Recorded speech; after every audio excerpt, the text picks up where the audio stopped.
A number of years ago, two of my children were in a little league baseball league that didn't keep score.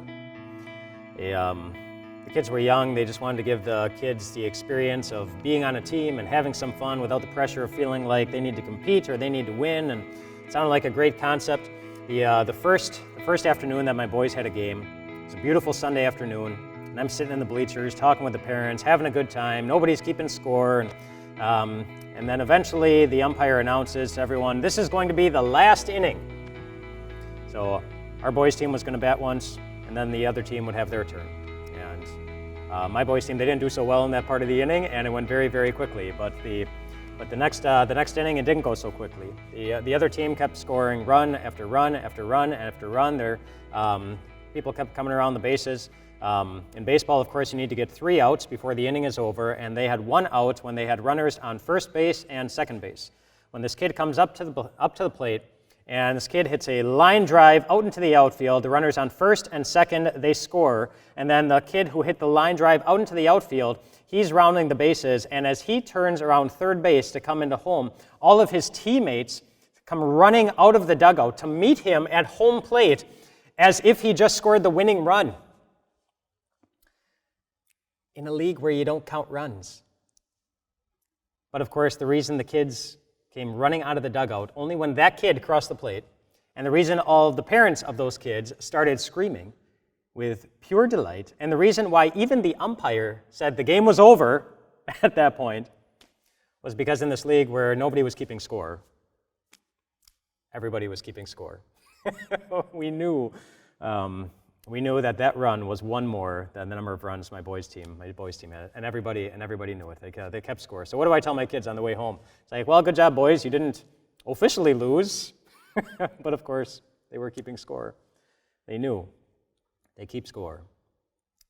And keeping score has quite a bit to do with our anger in life, and when we give ourselves permission to be more angry than we ought to be. We have this expectation that life is supposed to be fair.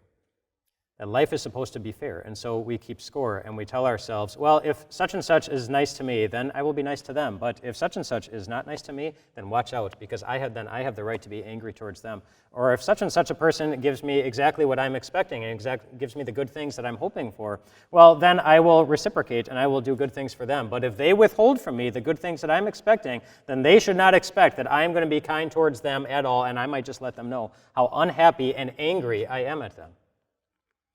There are two problems with that expectation. Firstly, Jesus does not give us the right to expect fair treatment in this world. He said flat out to his disciples, in this world you will have much trouble, even if you aren't the cause of any trouble. Or another way to say it is, we don't have the right to expect to be treated any better than Jesus was when he came into this world.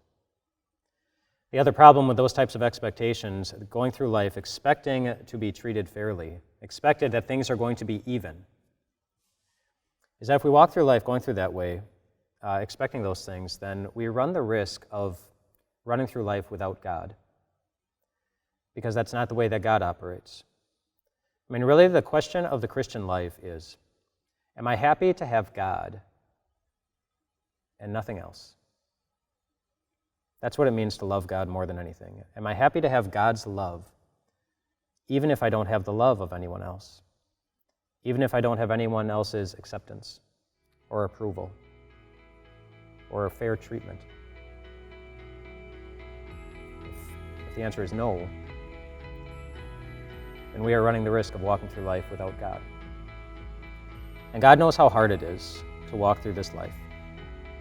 He himself knows what it's like to be oppressed and afflicted. We hear that many times in Scripture. We've talked about it sometimes already this week. Let me read you another passage from Scripture, from Isaiah chapter 53, where it says that he, Jesus, was oppressed and afflicted.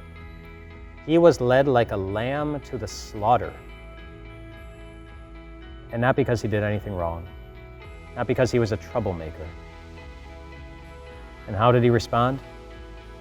He did not open his mouth. As a sheep before its shearers is silent, so he did not open his mouth. And why did he not open his mouth?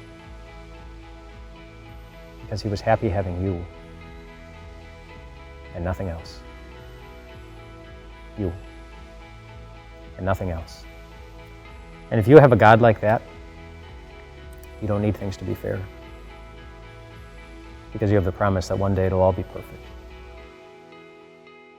Do you struggle to find time to connect with God?